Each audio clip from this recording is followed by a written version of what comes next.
pourquoi il a une vie différente. Tu vois le bateau qui est derrière moi? Il appartient à Franck. Franck, je ne le connais pas. Mais Franck, tu peux savoir que c'est lui qui possède cet immeuble qui est sur l'eau. Il y a une question qu'il faut se poser, c'est pourquoi il y a des gens qui ont une vie différente de la nôtre alors qu'ils ont démarré au même endroit que là où on a démarré. Ils ont vécu dans les mêmes HLM que nous. Ils ont eu les mêmes fréquentations que nous. Les mêmes diplômes que nous. Les mêmes difficultés que nous. Et pourtant, il y a des gens, ils finissent à un endroit différent que nous, on est aujourd'hui. Où leur lit de mort ne ressemble pas à notre lit de mort. En France, on a tendance à être jaloux des gens qui possèdent plus que nous. En France, on a tendance à envier, voire même à développer de la haine envers les gens qui ont réussi alors que nous, on n'a pas réussi. Alors qu'on pourrait se poser la simple question, c'est qu'a fait Franck pour en arriver là? Que cela t'intéresse ou pas d'avoir un immeuble sur l'eau, là n'est pas le sujet de la conversation. Le sujet de la conversation, c'est quels sont les choix qu'une personne a fait qui lui a permis de changer considérablement son mode de vie. Que cela soit sur un aspect relationnel, un aspect financier ou un aspect émotionnel. Il y a des choix que des gens font qui font en sorte que la vie qu'ils expérimentent est complètement différente de la vie qu'ils expérimentaient précédemment. C'est pour cela qu'il y a des différences ainsi. Alors, pour être honnête avec toi, l'histoire de Franck qui possède le super yacht là, je la connais pas. Mais sur l'aspect très général, 75% des gens qui possèdent les choses les plus extravagantes dans ce monde ont démarré à un niveau sûrement inférieur à ton niveau et à mon niveau. Souvent issus de familles d'immigrés, ils ont galéré durant toute leur adolescence à faire plein de petits boulots qu'ils n'appréciaient pas. Ils les ont fait parce que cela était nécessaire à leur survie. Et ils avaient ce qu'on appelle la faim de réussir. Certes, les choix que tu fais, les conseils que tu as, sur quel que soit l'aspect, en fonction des personnes qui te les donnent, ton quotidien peut changer. Il y a des gens, ils m'ont changé la vie, que j'ai rencontrés il y a 2 ans de cela. Je suis allé manger avec eux. Ces gens parlaient, je me taisais. De temps en temps, je l'ouvrais, juste pour poser des questions. Et j'écoutais attentivement, et je me taisais. Ces gens me donnaient des conseils, je ne les remettais pas en question. Je les écoutais et je les appliquais. Et une fois que je les ai appliqués, je pouvais les questionner. Mais pas à un seul moment donné, quand je sais qu'il y a des personnes qui sont à un niveau supérieur au mien, que ce soit sur un aspect relationnel, ils ont des relations plus stables que les miennes, plus fun que les miennes, plus d'amour qui flotte dans l'air, j'écoute leurs conseils. Quand il y a des gens qui ont une situation financière plus élevée que la mienne, j'écoute leurs conseils. Quand il y a des gens qui sont plus heureux que moi, bon, j'en rencontre de moins en moins ces dernières années, j'écoute leurs conseils. Il y a 2 personnes dans mon quotidien que j'écoute encore leurs conseils. Abria et Shorena, 2 personnes que j'ai rencontrées à une époque où qui j'étais n'est pas la personne que je suis aujourd'hui. Donc juste pose-toi la question que les gens qui ont une vie différente, ils ont fait des choix différents. Si tu veux une vie que la plupart des gens n'ont pas, il faut que tu fasses ce que la plupart des gens ne font pas. Laisse-moi répéter ça.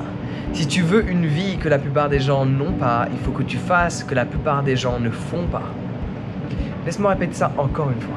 Si tu veux une vie que la plupart des gens n'ont pas, il faut que tu fasses ce que la plupart des gens ne font pas.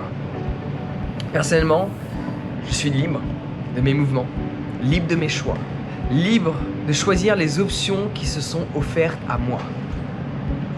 J'ai eu plus de 25 boulots, j'ai fait tous les boulots les plus chiants qui existent, j'ai travaillé souvent 14 heures par jour. Oui, cela n'est pas légal, même dans d'autres pays. J'ai travaillé dans des pays où j'avais pas le visa de travail. J'ai travaillé souvent 6 jours sur 7. Quand j'ai créé ma propre structure, j'ai travaillé 7 jours sur 7 pendant plus de 2 ans. J'ai fait ce que la plupart des gens ne sont pas prêts à faire. Et après, on s'étonne que j'ai une vie différente. Je suis très heureux du lundi au dimanche, chaque jour de l'année. La dernière fois que j'étais malheureux remonte à un bon petit paquet d'années. Mais j'ai pris beaucoup de temps pour méditer. J'ai dépassé les 3000 heures de méditation maintenant. Les choix que tu fais déterminent qui tu es. Les choix que tu fais déterminent la vie que tu as. Il y a des gens qui disent « Ah, je comprends pas comment tu fais pour être heureux tout le temps. » Ben, j'ai beaucoup médité. Et tous les jours, je médite moins qu'avant. Une époque, je méditais 2 heures par jour, maintenant je médite que 20 minutes par jour. Mais les 20 minutes que je fais chaque jour me permettent de faire perdurer ce que je ressens à l'intérieur de moi qui me permet d'être heureux. Quand une personne est plus heureuse que toi, non pas juste que tu vois sur les réseaux ou que tu vois marcher avec un grand sourire, mais quand une personne est littéralement heureuse tous les jours de l'année et que toi tu ne l'es pas, c'est qu'elle a fait des choix que toi tu n'as pas fait. Elle fait des choses que tu ne fais pas et des choses que tu fais que elle ne fait pas. Quand une personne est en meilleure condition physique, il y a des choses qu'elle fait que tu ne fais pas, des choses que tu fais que elle ne fait pas. Les choix que tu fais déterminent la vie que tu mènes.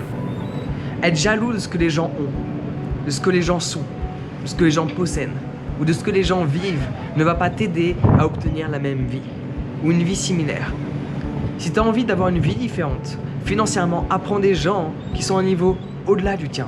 Si tu as envie d'être plus heureux dans ton quotidien, apprends des gens qui sont plus heureux que toi. Si tu as envie d'avoir une vie plus sociale, apprends des gens qui ont une vie plus sociale que la tienne. Et ainsi de suite. Envier les gens n'aide en rien. Apprendre des gens qui sont au niveau supérieur d'une autre aide grandement. J'apprends toujours de certaines personnes, mais j'apprends pas de tout le monde. J'apprends de certaines personnes. Quand j'écoute un conseil, quand j'entends un conseil, quand j'entends une réflexion, je me pose toujours la question. Qui est cette personne qui me donne ce conseil? Où est cette personne dans sa vie par rapport au conseil qu'elle me donne? Il y a des gens qui font le choix d'apprendre de tout le monde. Moi, je fais le choix d'apprendre de gens auxquels je mets une valeur conséquente sur qui ils sont, ce qu'ils font, ce qu'ils ont créé. Il y a des gens dans mon quotidien, j'écoute leurs conseils sur certains aspects de la vie, mais je ne vais pas écouter leurs conseils sur d'autres aspects de la vie. Ça dépend de la valeur que je mets par rapport au domaine de la vie qu'ils me partagent. Donc, être envieux de par ce que les gens ont. Parce que, on a pu voir, on se baladait hier, et les gens ont regardé sur internet que oui, c'est Franck qui possède ce super yacht. Et t'entendais des réflexions très françaises, de jalousie, sans connaître le parcours du type. Peut-être que, j'ai pas vérifié, mais peut-être que Franck, qui possède le super yacht là, il a démarré bien plus bas que toi et moi. Être jaloux d'une personne qui a fourni plus d'efforts ne mène à rien. Il ne faut pas se plaindre des efforts que l'on n'a pas fournis. Il ne faut pas se plaindre des efforts que l'on n'a pas fournis. Il y a plein de gens qui ne vivent pas la vie qu'ils souhaitent, mais ils n'ont pas fourni les efforts pour pleinement la vivre. La vie qu'ils ont envie de mener. Donc, es-tu prêt à fournir les efforts nécessaires et à apprendre et à appliquer les conseils que l'on te donne quand une personne est légitime à te les donner? Dis-moi oui dans les commentaires si cela est le cas. Et si tu veux prendre des décisions et les respecter afin d'agir et confectionner la vie que tu désires, avoir confiance en toi est inévitable. Si tu n'as pas confiance en toi, tu ne prendras jamais de décision. Tu auras envie de prendre des décisions. Mais chaque matin quand tu vas te réveiller, tu ne vas pas les respecter. Quand tu as confiance en toi et que tu décides quelque chose, tu le fais. Donc inscris-toi à ma formation sur la confiance en soi si tu veux vraiment apprendre à respecter les décisions que tu prends. Le lien est dans la description. Sur ce, prends soin de toi et passe une excellente journée.